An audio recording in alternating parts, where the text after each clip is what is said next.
दोस्तों, 4 अगस्त को बांग्लादेश में छात्र आंदोलन के बाद सत्ता में परिवर्तन हुआ। पूर्व प्रधानमंत्री शेख हसीना के कार्यकाल में बांग्लादेश और पाकिस्तान के संबंध बहुत खराब थे। शेख हसीना ने पाकिस्तान से 1971 के मुक्ति संग्राम के दौरान किए गए युद्ध अपराधों के लिए माफी मांगने को कहा था, लेकिन पाकिस्तान ने इससे इनकार कर दिया था। इस कारण दोनों देशों के संबंध और भी खराब हो गए थे। इस तख्तापलट के बाद पाकिस्तान ने राहत की सांस ली है। शेख हसीना का कार्यकाल विवादों से भरा रहा है। उनके शासनकाल के दौरान बांग्लादेश ने तेजी से विकास किया, लेकिन पाकिस्तान के साथ संबंधों में खटास आ गई। शेख हसीना का पाकिस्तान से युद्ध अपराधों के लिए माफी मांगने की मांग उनके देश में बहुत लोकप्रिय थी, लेकिन इससे पाकिस्तान के साथ संबंधों में दरार आ गई। अब जब शेख हसीना सत्ता में नहीं है, तो पाकिस्तान को उम्मीद है कि नए नेतृत्व के साथ संबंध सुधार होंगे। अब जबकि शेख हसीना की सरकार का तख्ता पलट हो गया है और देश में पाकिस्तान समर्थक सरकार बनी है, पाकिस्तान बहुत खुश है। नोबेल विजेता मोहम्मद यूनुस के नेतृत्व वाली बांग्लादेश की अंतरिम सरकार पाकिस्तान के साथ अपने संबंध सुधारने की कोशिश कर रही है। 26 वर्षीय छात्र कार्यकर्ता नाहिद इस्लाम,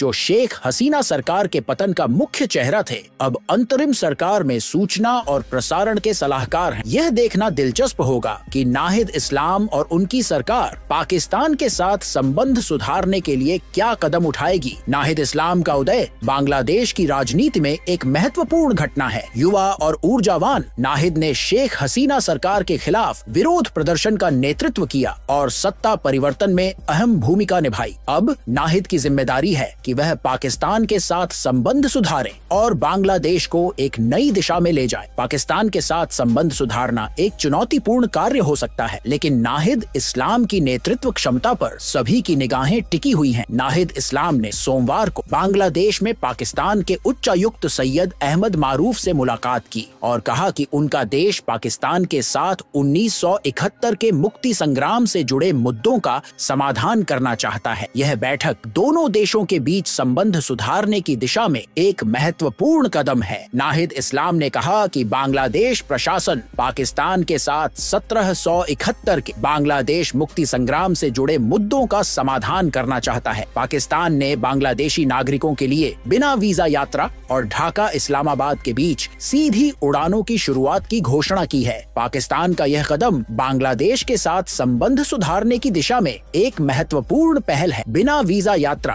और सीधी उड़ानों की शुरुआत से दोनों देशों के बीच संबंधों में सुधार की उम्मीद है। यह देखना दिलचस्प होगा कि बांग्लादेश की नई सरकार इस प्रस्ताव को कैसे स्वीकार करती है और इसके प्रभाव क्या होंगे। कराची के ड्रीम बाजार मॉल की ओपनिंग पर लोगों ने लूटपाट की। मॉल ने ओपनिंग डे पर भारी छूट की घोषणा की थी, जिससे हजारों लोग इकट्ठा हो गए थे। लूटपाट और अराजकता के कारण मॉल को भारी नुकसान पहुंचा और कराची में ट्रैफिक ठप हो गया। पुलिस की कमी के कारण हालात और बिगड़ गए। ड्रीम बाजार मॉल की यह घटना पाकिस्तान में वर्तमान आर्थिक संकट को भी उजागर करती है। पाकिस्तान इस समय गंभीर आर्थिक संकट से गुजर रहा है और इस प्रकार की घटनाएं स्थिति को और भी बिगाड़ सकती हैं। मॉल की ओपनिंग पर लूटपाट और अराजकता की घटना ने पाकिस्तानी समाज में व्याप्त असंतोष को भी उजागर किया है। पाकिस्तान इस समय गंभीर आर्थिक संकट से गुजर रहा है। सरकारी कामकाज के लिए भी पैसा नहीं बचा है। सरकार ने खर्चों पर नियंत्रण करने का फैसला किया है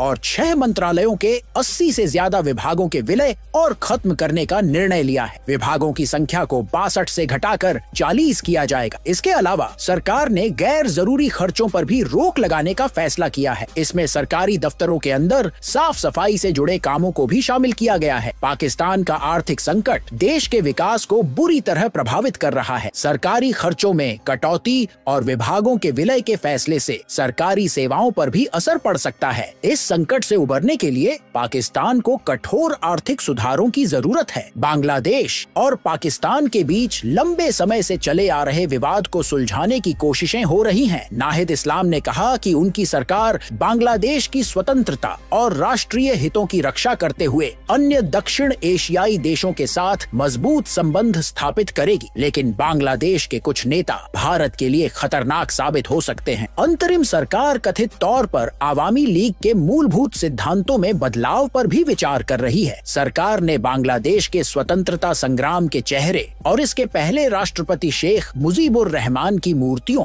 और उनके संग्रहालय के साथ की गई तोड़फोड़ पर चुप्पी साधे रखी है। पाकिस्तान के प्रधानमंत्री शाहबाज शरीफ ने कुछ समय पहले मुजीबुर रहमान की मूर्तियों के साथ बर्बरता का बचाव करते हुए कहा था कि जिसने भी पाकिस्तान विरोधी आंदोलन का नेतृत्व किया उसका यही हश्र हुआ है। बांग्लादेश के कुछ नेता तेजी से पाकिस्तान के साथ संबंधों को बढ़ाने की कोशिश कर रहे हैं और ऐसा कर एक खतरनाक मिसाल कायम कर रहे हैं। बांग्लादेश ने पाकिस्तान के घरेलू स्टेडियम में टेस्ट मैच सीरीज जीती। यह पहली बार है जब बांग्लादेश ने पाकिस्तान को उसके घर पर हराया है। पाकिस्तान के कई दिग्गज खिलाड़ी भी अपनी टीम को हार से नहीं बचा पाए। यह जीत बांग्लादेश के लिए गर्व की बात है और पाकिस्तान के लिए एक बड़ा झटका। बांग्लादेश की इस जीत ने पाकिस्तान में क्रिकेट प्रेमियों को हैरान कर दिया है। दोनों टेस्ट मैचों में बांग्लादेश की टीम ने बेहतरीन प्रदर्शन किया और पाकिस्तान को उसके ही घर में मात दी। यह जीत बांग्लादेश की क्रिकेट इतिहास में एक महत्वपूर्ण मील का पत्थर है। दोस्तों, बांग्लादेश और पाकिस्तान के बीच बदलते संबंध और इनकी राजनीतिक स्थिति को समझना महत्वपूर्ण है। हमें देखना होगा कि क्या बांग्लादेश पाकिस्तान के ऑफर को कबूल करेगा या नहीं। पाकिस्तान और बांग्लादेश के बीच संबंध सुधारने की यह कोशिशें दक्षिण एशिया की राजनीति पर क्या प्रभाव डालेंगी, यह देखने वाली बात होगी। आपको क्या लगता है, क्या बांग्लादेश पाकिस्तान के ऑफर को स्वीकार करेगा? हमें कमेंट बॉक्स में अपनी राय जरूर दें और ऐसी ही इंटरनेशनल खबरों के लिए हमारे चैनल को सब्सक्राइब करना न भूलें।